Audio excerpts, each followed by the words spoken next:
Dayyaan Galiem, welcome to Yeah, Pretoria News's Facebook Live webinar.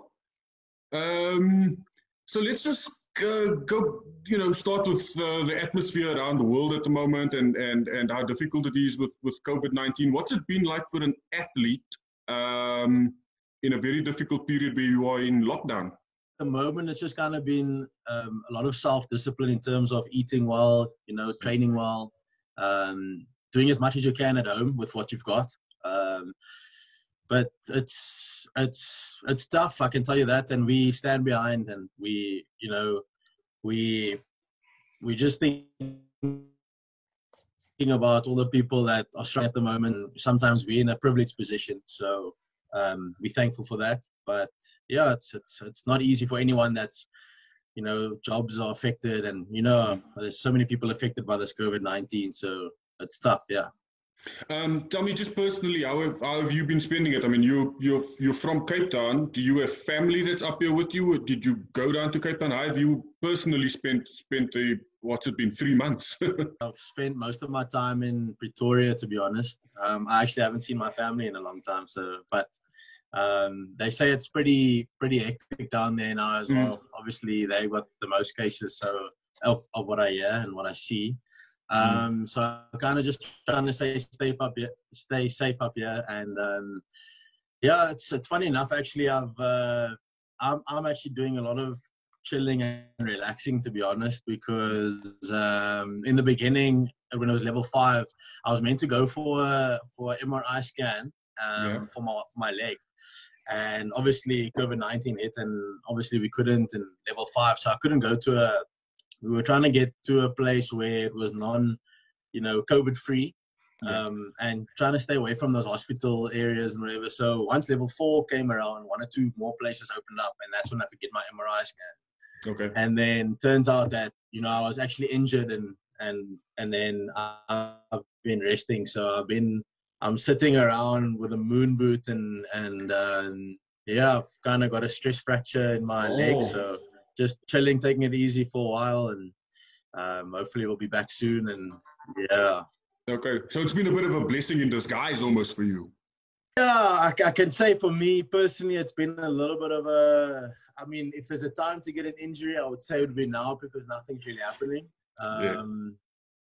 But yeah, a bit of a blessing in disguise, I suppose. So at least I won't be missing out on too much. Put it that way. It's still not nice, but yeah.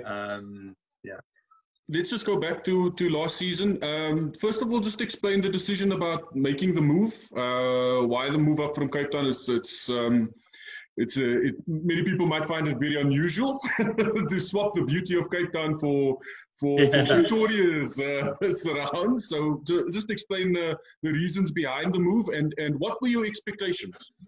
The reason behind my move was because of opportunity. I think I've spent my whole life in Cape Town, and the guys were great to me there, but I think I needed something different for me personally.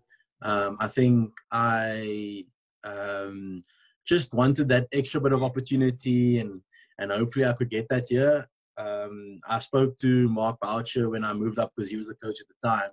And he said they need an all-rounder, because Albin Morkel had just retired, and a couple of guys were kind of moving out. And so he said he really needed an all-rounder. And I thought, maybe that's an opportunity to come up here and try and perform and try and get into that starting 11, hopefully. And yeah, it turned out that I did.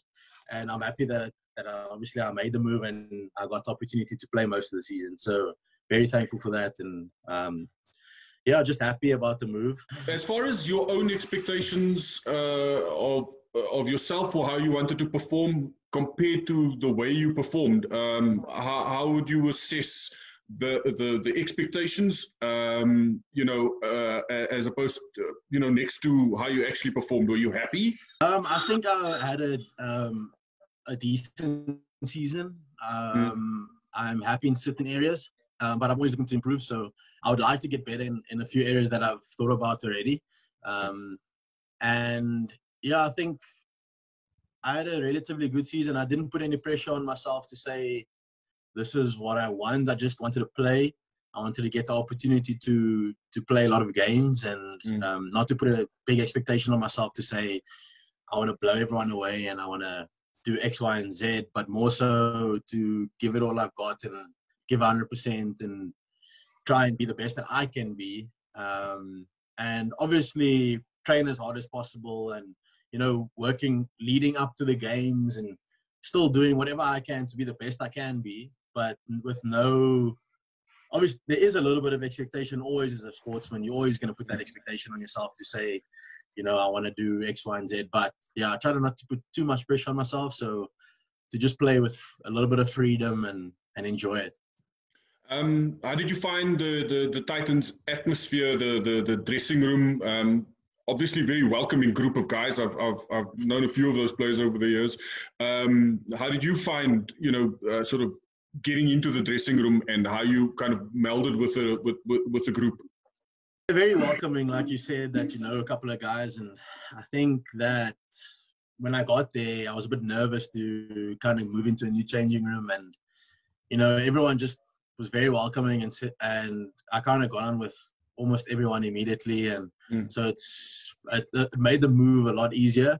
I did know one or two guys before I moved here, and yeah, it was I think they helped me to feel comfortable. So yeah, it's been really good in terms of I can't really complain about anything in this first season. So yeah, it's been good.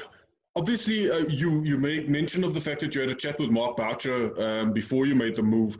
What kind of effect did him leaving, like I think it was almost in the middle of the season, to go and coach the Proteas, what kind of effect did that have on the Titans and even you? I was really excited to work more with Mark Boucher because even in the first few games, he tested me a lot. Even leading up to the first 2 games or 3 games, he gave me 1 or 2 compliments, but he tested me as a cricketer, mentally and all those things. So it was really, really exciting. Even though I only worked with him for a small period of time, it was still really cool and really good. And to try and get to some of his knowledge, and it was really nice. The effect that I had on the team, obviously, it's the whole, you know, it's now a new coach and moving forward, who's going to be the leader of the side, and you know, it's all of that. But I enjoyed when Mandla came into the side. I enjoyed Mandla. Him and I have a good relationship as well. He also coached me when I was back in under SN 19, and he's kind of always told me, when am I coming to the Titans, you know, just after school, and even he was like, I need to make a move up. So yeah, and then I did, and we got along. So he backs me as a coach, which is really nice to have as a player. When the coach backs you, you feel better about your game, and you can go perform. Yeah. Obviously, because he's now the national coach, a lot of people will want to know, what kind of coach is Boucher to work with. And as a young player, it would be interesting to get that perspective. So can you explain a little bit what Mark Boucher's coaching style is like, particularly for a young player like yourself? It's hard to say because I haven't been there for ages, but I know that he was very big on hard work and training. He put us under a lot of pressure. He wanted us to train so hard that in the game it was easier. So he tested us a lot. At nets, he would test us, and if we slacked a little bit, he would be right onto us in terms of, you know, our attitudes or our negative energy, put it that way.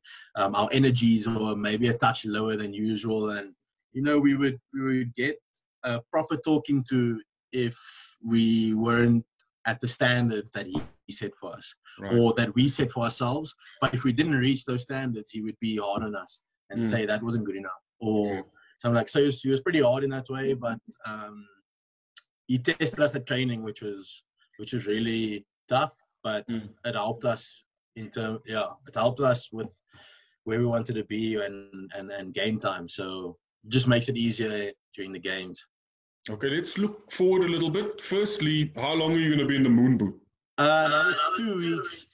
Actually, one and a half. Let's call it 1.5 weeks. So the rest of this week, and then next week, and then I'm off. And then I should be. They're first probably going to do 1 or 2 tests potentially, and then see where my leg is at. Yeah. And then do you then get back into training? When does preseason start for the Titans? Or has it started already for the rest of them? No, actually not. Nothing's really happened. We're not allowed to.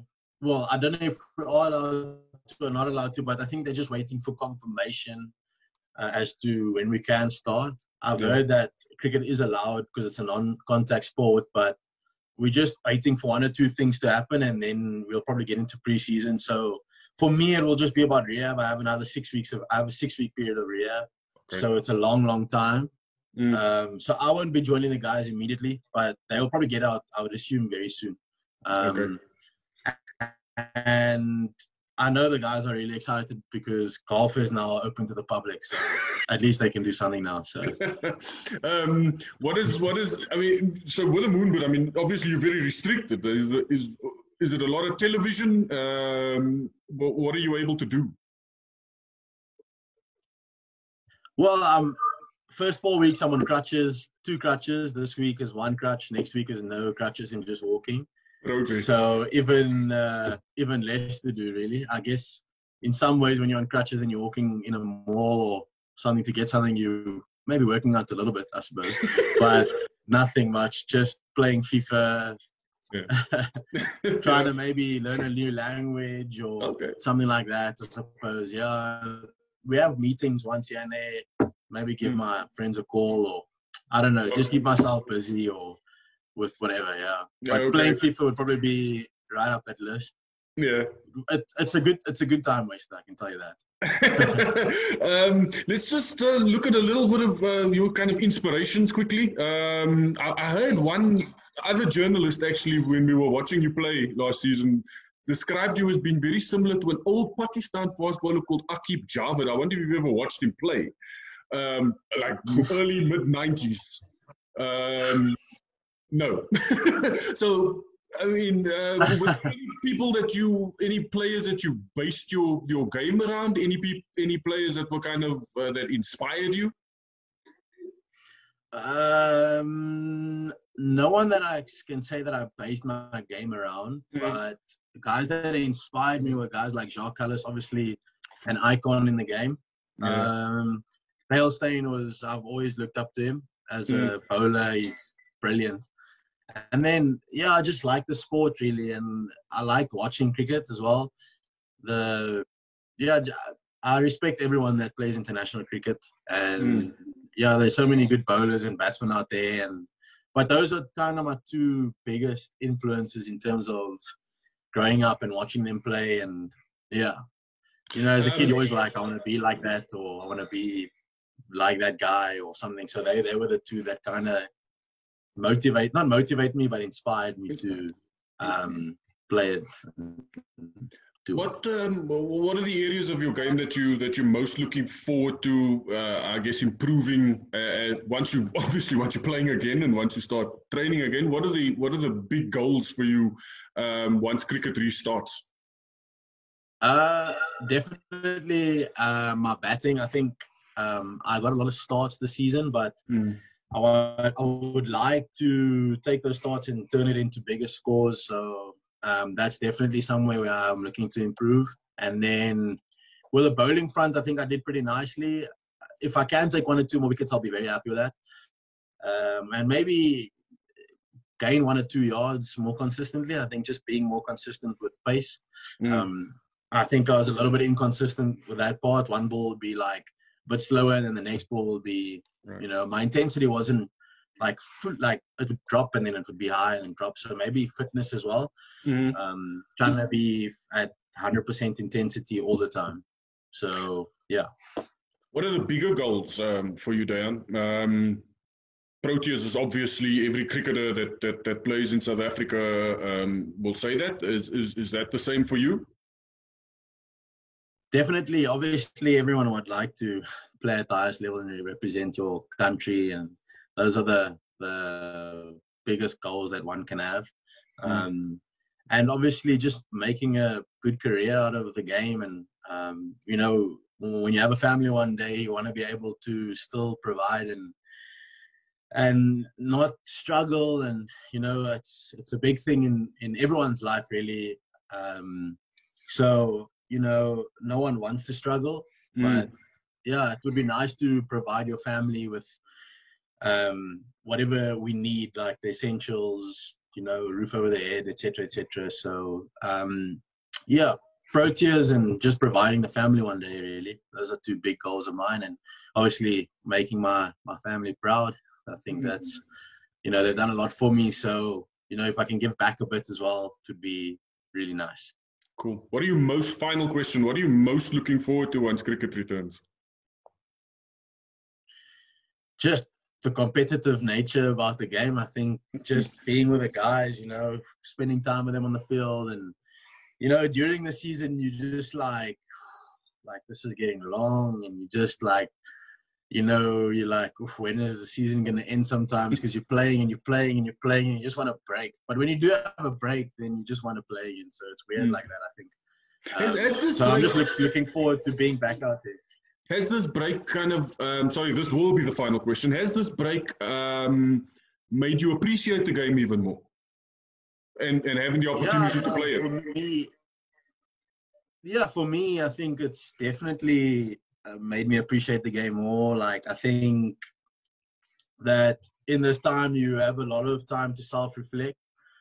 So, you can only do so much self-reflecting before you want to do it and put it into motion and see what you're going to change, whatever. So you just want to get out there again and kind of just, put it to action, what you've been thinking about, what you say you're going to do, and how hard you're going to train or what you're going to train on. And you end up, guys chilling in their lounge and living rooms and all that, and you just see them practicing shadow batting, or you just going through the motions like as if something's about to happen.